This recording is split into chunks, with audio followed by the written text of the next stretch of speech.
দেখেন, চন্দ্রগ্রহণ হচ্ছে, এটা অনেক বছর পর পরে হয়। আগে মুরব্বীরা বলতো 2.5 টাকার জন্য চন্দ্রগ্রহণটা হয়। দেখেন, চন্দ্রগ্রহণ হইতেছে 4টারে কিভাবে চন্দ্রয়ে কিভাবে এইটারে বুক করে আমরা ধারণ করতেছি। অনেক ভালো লাগছে।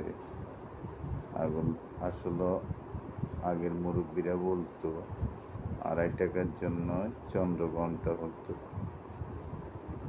এগুলোর অনেক ইতিহাস আছে। আসলে পুরাটা ইতিহাস আমরা জানি না, তারপরও আগের মুরব্বীরা বলতো, ওই হিসাবে আমরা জানি 2.5 টাকার জন্য চন্দ্রগ্রহণ হয়। 2.5 টাকার জন্য 4টারে সবটি খাইয়া নেওয়ার পরে একটা রেড কালার মানে লাল হয়ে যায়। দেখেন, লাল হয়ে গেছে, পুরোটা খেয়ে ফেলছে। দেখেন আপনারা।